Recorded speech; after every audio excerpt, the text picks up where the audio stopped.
O to the M to the G, no बाबजी, बाबे, ये तो शेर हो गया। स्क्वाड अनाउंस हो गई है जी पाकिस्तान की for the tri nation series, और वही स्क्वाड हमारी जाएगी एशिया कप में। स्क्वाड देख के मुझे बहुत अच्छा लग गया है, लेकिन तीन बड़े नाम मिसिंग है स्क्वाड से। सबसे पहले बाबजी का नाम नहीं है स्क्वाड में। दूसरे नंबर पे मुफ्ती मौलाना मोहम्मद रिजवान साहब का नाम नहीं है स्क्वाड पे। तीसरे नंबर पे फेयर एंड एल यानी नसीम शाह भाई का नाम नहीं है स्क्वाड में। एक नाम जो मुझे देख के बहुत हैरानगी हुई, जो स्क्वाड का हिस्सा नहीं है, बड़ा नाम तो नहीं है, लेकिन मुझे बड़ी हैरानगी हुई कि यार ये नाम नहीं है स्क्वाड में, वो है हमारे अब्बास अफरीदी भाई का। लेकिन अब्बास अफरीदी भाई पे, और जो मेरे हिसाब से हमारी आइडियल प्लेइंग 11 होनी चाहिए फॉर द एशिया कप, उस पे हम आते हैं बाद में। पहले हम बात करते हैं ये जो नाम हमारे ड्रॉप हुए। सबसे पहले हम बात करेंगे बॉब्जी की, ठीक है। अब जो बाबर आजम के सारे फैंस हैं, जो जानते हैं कि मैं कितना बड़ा फ़ैन हूँ बाबर आजम का, और मैं कब से आवाज़ें उठा रहा हूँ उसके हक़ में कि बाबर आजम को स्क्वाड का हिस्सा होना चाहिए। अब वो देख के कि मैं स्क्वाड से खुश हूँ और इस बात से खुश हूँ कि बाबर आजम स्क्वाड का हिस्सा नहीं है, इससे पहले कि वो लोग मुझे गालियाँ देना शुरू कर दें, ज़रा मेरी reasoning soon low please. Reasoning के बाद अगर तुम लोगों को मेरी बात समझ नहीं आई तो मुझे देना गालियाँ कमेंट्स में, तुम लोगों का जितना दिल कह रहा है, लेकिन रीज़निंग सुन लो। सबसे पहले मैं आपको अपनी आर्गुमेंट देता हूँ कि मैं क्यों चाह रहा था कि बाबर आजम एशिया कप और वर्ल्ड कप का हिस्सा हो। था, बहुत इंपॉर्टेंट वर्ड है ये। इस वक्त मैं एशिया कप के लिए तो उसके हक में नहीं हूँ, वर्ल्ड कप का देखते हैं बाद में। बाबर आजम यार सब जानते हैं कि मेरी जिंद मेरी जान मेरा किंग। बात सारा का सारा ये है कि यार बाबर आजम के मैं हक में इसलिए था फॉर एशिया कप।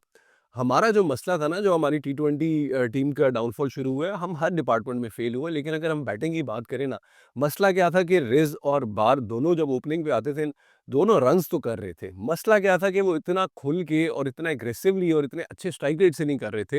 होता क्या था कि फिर जो नीचे आने वाले बॉयज़ हैं, एक तो वो वैसे ही माठे थे, अब उन्हें आते साथ बस टपक, टपक, टपक कर दिए, बजाए इसके कि वो 5 से 10 बॉल्स ले लें। अभी मेरे साथ मेरी जो आर्गुमेंट थी अगेन थी, वो ये थी कि यार देखो, बाबर को अगर आप ओपनर ले आओ इस टीम में और उसके इर्द-गिर्द ये सारे आप बैट्समैन ले आओ जो एग्रेसिव खेलते हैं, तो बाबर वो एंकर का रोल अदा कर सकता है जो विराट कोहली के दौर में इंडिया का मतलब कर रहा था, ठीक है? विराट कोहली का वो एंकर रोल था। The entire team played around him. It made a lot of sense to me, लेकिन ये जो अभी कैरेबियन में बाबर आज़म ने परफॉर्मेंस दी है, आउट ऑफ फॉर्म तो बड़े अरसे से है ना, रन्स उसके उस तरह खुल के नहीं हो रहे, डिसेंट रन्स कर रहा है अभी भी वो। लेकिन मुझे एक एक्सपेक्टेशन है ना कि बाबर आज़म जितने उसने रन्स मारे हैं, आप चाहे जितने मर्जी बोल लें, पिछली वीडियोस में सब शुरू हो गए थे जी, ये फटी विचेस पे मारता था, फ्लैट ट्रैक्स पे, जहाँ पे भी मारता था, ठीक है। पहली बात है, जाके उसको उठा के देख लें, हमेशा उसने फ्लैट ट्रैक्स पे रन नहीं किया, but that is a separate argument, वो एक अलग वीडियो है। बाबर आजम का अभी सीन ये है जो इसने कैरेबियन में परफॉर्मेंस दी है, यार मुझे देख के ना बहुत अफसोस हुआ है। ये वो मुझे प्लेयर ही नहीं लग रहा, जो मतलब आउट ऑफ फॉर्म भी वो इतना बुरा प्लेयर नहीं था। He looks like right now he is extremely low on confidence, and मुझे ऐसा देख के लग रहा है कि ये खुद अपने कमबैक पे बिलीव नहीं कर रहा। मसला क्या है कि देखिए, अभी जो सब ने इतना शोर मचाया ना, strike rate strike rate strike rate, और ये जो हमारी मैनेजमेंट है, माइक हसन भाई, माइकू माइकू भी कह रहे हैं जी इंटेंट इंटेंट इंटेंट, तो उससे हो क्या रहा है कि बाबर अब कॉन्स्टेंटली स्लॉगिंग के मोड में जा रहे हैं। होता क्या था कि पहले जो बॉल बाबर आजम सीधा खेलता था या हल्का सा वो उसको कवर की तरफ खेलने की कोशिश करता था, अब वो हर बॉल को आके लेग साइड की तरफ खेलना चाह रहे हैं। वाई? बिकॉज शॉट्स तो बाबर आजम ग्राउंड के हर हिस्से में खेल सकता है, लेकिन जो उसकी स्ट्रॉन्ग पोजीशन है ना फॉर लाइक स्लॉगिंग, वो आप इसकी स्लॉगिंग इनिंग्स उठा के देख लें, वो इसकी है इसकी टांगों के इर्द गिर्द, या तो ऑफ स्टंप के बहुत बाहर के मतलब छठे सातवें स्टंप पे, वहां पे ये मारने जाता है, ठीक है, अगर स्लॉगिंग करनी हो, लेकिन वहां पे भी इतना स्ट्रॉन्ग नहीं है जहां पे ये है। अब उससे मसला क्या हो रहा है कि पहले जो बॉल ये सीधी खेलता था, मैं लेफ्टी हूं, मैं लेफ्टी के लिहाज से, अब बात सारी की सारी ये है कि देखो, जिस बॉल पे वो आउट हुआ आखिरी मैच में वेस्ट इंडीज के खिलाफ, ठीक है, जेडन सीरीज की, पुराना बाबर आजम क्या करता कि वो उस बॉल को यूं सीधा खेलने जाता और अगर बॉल अंदर आती तो हल्का सा यहाँ पे निप कर देता। अब क्या हो रहा है कि बाबर आजम ना ऑटोमेटिकली अपनी बॉडी को सेट इस तरह कर रहा है कि यार मारने जाना है तो लेग साइड पे, तो वो हर बॉल को जो वो पहले स्ट्रेट भी मिडिल स्टंप की तरफ से खेल रहा था, अब वो लेग स्टंप की तरफ आ रहा है, जहां पे उसके बहुत प्रॉब्लम्स हो रहे हैं मेरे हिसाब से। Babar Azam right now badly needs a rest यार, मेरे हिसाब से आप बाबर को रेस्ट कराएं। क्यों? क्योंकि इस बेचारे पे आप लोगों ने इतना प्रेशर डाला हुआ कि यार वो कुछ भी नहीं कर पा रहा। मेरे हिसाब से बाबर आजम को इस वक्त जाके रेड बॉल क्रिकेट खेलनी चाहिए, पहले हमारा डोमेस्टिक सीजन भी खेले, इंग्लैंड में जाके काउंटी क्रिकेट भी खेले जिस तरह ये शान मसूद वगैरह सारे खेलते हैं, और मेरे हिसाब से if the opportunity presents itself तो इसको जाके ऑस्ट्रेलिया में शेफील्ड शील्ड क्रिकेट खेलनी चाहिए। क्योंकि कुछ अर्सा पहले ये रूमर्स चल रहे थे कि शेफील्ड शील्ड, जो कि ऑस्ट्रेलिया का first class cricketer, red ball structure, और ऑस्ट्रेलिया क्या क्रिकेट खेलता है और कैसे क्रिकेटर्स प्रोड्यूस करता है, सालों से हम सबको पता है। वाहिद पाकिस्तानी जो आज तक शेफील्ड शील्ड क्रिकेट खेला हुआ है वो है खान साहब यानी इमरान खान। तो बाबर आजम को अगर वहाँ अपॉर्चुनिटी मिलती, क्योंकि यार रेड बॉल में जाके खेल, रन्स बना, अपनी टेक्निक बेहतर कर, अपना कॉन्फिडेंस वापस लेके आ, खुद ब खुद फ्रीली खेलेगा। जब आप इतना मेंटली डिस्टर्ब होते हो ना यार, आप ऐसा नहीं है कि बाबर आजम जान नहीं मान रहा, लेकिन जब आप इतना मेंटली डिस्टर्ब होते हो ना तो आपसे नहीं होता। वाई? बिकॉज आपने अपने दिमाग में इतना जोर डाला होता है, इतना प्रेशर डाला होता है, और आपको इतना डर होता है कि यार अगर मैं आउट हो गया तो ये सब फिर शुरू हो जाएंगे मेरे पीछे। तो इसको यहाँ से रिलैक्स होने की ज़रूरत है। And I think right now बहुत अच्छा है कि ये एशिया कप की स्क्वाड में नहीं है। दूसरी इसलिए अच्छी है बाबर आजम की एक्सक्लूजन कि आप जो आप यंग टैलेंट को बैक कर रहे हो ना, अब इसमें होगा क्या कि अगर इतना जो हम बैक कर रहे हैं, आप सब जो हम जलील होते रहे हैं अभी सीरीज, उसमें भी आप लोगों ने कहा है कि यार यंगस्टर को बैक करें, यंगस्टर को बैक करें, मैं बैक कर रहा हूँ। लेकिन अगर एशिया कप जैसे प्लेटफॉर्म पे भी यंगस्टर्स नहीं परफॉर्म कर रहे तो हमारे पास 3-4 और यंगस्टर्स हैं जो आ सकते हैं। जिस तरीके से अभी भी मैं मानता हूँ ये जो हम हर टुच्चे ऑलराउंडर को खिला रहे हैं, इनकी जगह अगर हम इरफान खान न्याजी जैसे लड़के को बैक करें, या हम अब्दुल समद जैसे लड़के को बैक करें, या जो आपका ये मिस्टर 720 आप लोगों ने रखा है हारिस डिविलियर्स, इसकी जगह आप हसीबुल्ला को बैक करें। साहिबजादा फरहान भी कीपिंग कर सकता है। मुझे तो हारिस भाई की समझ नहीं आती। आप लोग कह रहे हैं जी बैक करें, तो चले मैं आप लोगों के साथ हूँ, क्या है, हारिस को हम बैक करते हैं। जितने चांसेस हमने इन सबको दे दिए ना जो अगर नहीं परफॉर्म कर रहे, तो मेरे हिसाब से फिर चांसेस हमें इरफान खान न्याजी, अब्दुल समद और हसीबुल्ला जैसे प्लेयर्स को भी देने चाहिए। ठीक हो गया। अब हम बात करते हैं मुफ्ती मौलाना मोहम्मद रिजवान साहब की और फिर एंड एल नसीम शाह भाई की। मुफ्ती Maulana Mohammad Rizwan Sahab was horrible in the New Zealand tour as a batsman. Mufti Maulana Mohammad Rizwan Sahab was horrible in the PSL। जितने स्लो स्ट्राइक रेट के साथ ये खेला है, रन्स तो किए थे, लेकिन वो अगर आपको मैच याद हो जिसमें रिजवान ने भी सेंचुरी मारी थी और जेम्स विंस ने भी सेंचुरी मारी थी कराची के लिए, कराची ने 200 वो यूं चेस कर लिया था तेज स्ट्राइक रेट की वजह से। तो रिजवान का भी इस वक्त कॉन्फिडेंस आई फील लाइक बहुत लो है। कैप्टनसी भी इसने बहुत बुरी की है ड्यूरिंग द कैरेबियन सीरीज, और वो जो एक इसने 50 मारी है उसको हटा दें तो बहुत ही ज़्यादा स्लो खेल रहे हैं रिजवान। तो उसके लिए भी अच्छा है, उसको ज़रा बाहर करें, उसको भी ज़रा अपनी गेम पे मेहनत करने दें। एक वीडियो आई थी ट्रेनिंग के दौरान, अभी ये जब कैंप्स लगे हुए थे, तो कभी यहाँ से वो स्वीप मार है, कभी वो वहाँ से स्वीप मार है, कभी वो यहाँ से स्वीप मार है, कुछ मुझे नज़र नहीं आया कैरेबियन पे। एंड अगेन मुश्किल पिचेज है, लेकिन यार मुश्किल पिच भी पे भी तो खेलना है ना। ऐसे तो आप नहीं कर सकते कि यार पिच मुश्किल है तो हम अब जी हम नहीं खेल सकते। नसीम एंड एल भाई, सॉरी फेयर एंड एल भाई की अगर हम बात करें, तो फेयर एंड एल भाई की अभी कैरेबियन सीरीज में आप बॉलिंग उठा के देख लें, भाई की पेस है 129, 128, 126 नए बॉल से। तो मुझे तो इस बॉलर की फिर समझ नहीं आती। रिवर्स स्विंग पे भाई ने यॉकर्स मारते हुए अच्छी विकेट्स ली हैं, लेकिन वही बात है, अगर 10 ओवर में आपने एक आध कोई अच्छी रिवर्स स्विंगिंग यॉकर मारनी है या बहुत हद हुई 2 मारनी है, तो फिर मेरी जान आप जाके डोमेस्टिक खेलें या आप जाके ये फ्रेंचाइज क्रिकेट खेलें, पाकिस्तान क्रिकेट खेलें, या अभी आपकी जगह नहीं है। अब्बास आफरीदी की एक्सक्लूजन मुझे समझ नहीं आई। अब्बास आफरीदी एक बहुत कंसिस्टेंट परफॉर्मर है हमारा PSL में। अब्बास आफरीदी जब खेलता है, अभी जब बांग्लादेश में भी सीरीज हुई थी वहाँ में भी अब्बास आफरीदी ने अच्छी बॉलिंग की थी। तो मुझे अब्बास आफरीदी की एक्सक्लूजन समझ नहीं आती। हमने जो अभी पेसर्स रखे हैं, सलमान मिर्ज़ा को देख के मुझे बहुत अच्छा लगा यार, सलमान मिर्ज़ा डिजर्व करता है। मोहम्मद वसीम जूनियर का कमबैक देख के मुझे बहुत अच्छा लगा है। कब से मैं नारे मारूं, मेरी वीडियोस उठा के देख लो कि भाई मोहम्मद वसीम जूनियर को खिलाएं, मोहम्मद वसीम जूनियर को खिलाएं। जान विक भाई को भी हमने टीम में डाला है और पानीपुरी एक्सप्रेस हारिस रऊफ भाई को भी डाला है।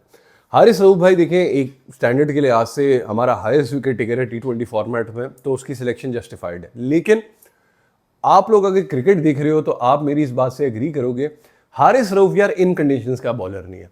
सेना कंडीशंस में हारिस रऊफ ले लू के निकल जाता है, लेकिन इन पिचेस पे क्या है कि बॉल ने इतना तेज निकलना नहीं है, बॉल ने इतना बाउंस नहीं करना। इन पिचेस पे मेरे हिसाब से हारिस रऊफ हमेशा होता है एक्सपेंसिव। तो मुझे अगेन अच्छा है, आपने अगर रखा हुआ एक आध मैच में आपको लगता है कि हमें ये पेस वाला फैक्टर चाहिए या ये परफॉर्मेंस दे सकता है, तो आप बिल्कुल इसको खिला सकते हो, लेकिन परमानेंटली मैं बैक नहीं करूंगा इसको प्लेइंग 11 के लिए। सेम विद जानविक। हसन अली ने यार खूबसूरत परफॉर्मेंस दे के PSL में वापस आया है। हसन अली ने बांग्लादेश होम सीरीज में खूबसूरत परफॉर्मेंस दी। हसन अली ने अभी वो वाइटैलिटी T20 ब्लास्ट में खूबसूरत परफॉर्मेंस दी। फिर गए हम बांग्लादेश, वहाँ पे हसन अली की बहुत बुरी बॉलिंग थी। कैरेबियन सीरीज पे एक मैच में तो भाई ने बहुत ही बुरी बॉलिंग कराई, दूसरे मैच में नए बॉल से इतनी खूबसूरत बॉलिंग कराने के बाद डेथ बॉलिंग देख के हसन अली की मुझे लगा है डर। तो अगेन ट्रम्प कार्ड अगर आप एक रखना चाहते हो एक्सपीरियंस वाला, तो आप ले जाओ। प्लेइंग 11 में मेरे हिसाब से इसकी जगह नहीं बनती। मेरे हिसाब से जो आइडियल प्लेइंग 11 है वो ये है। अगर आप डिसएग्री करते हो तो कमेंट्स में मुझे बताना, अगर आप अग्री करते हो तो तब भी मुझे कमेंट्स में बनाना। ओपनर आपके आगे जी कौन? साइम अयूब और Sahibzada Farhan, perfect opening pair, agreed agreed. Run down आ गया आपका, ठीक है, फ़खर जमान, हमारे फौजी भाई।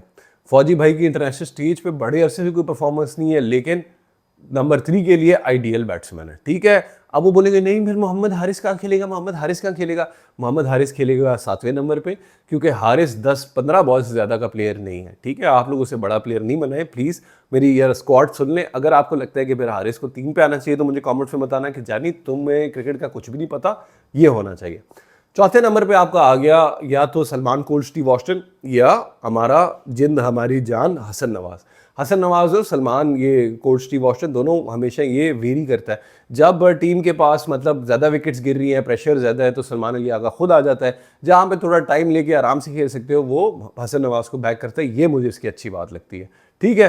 तो ये हमारे हो गए बैट्समैन सॉर्टेड चौथे और 5वें नंबर तक, ठीक।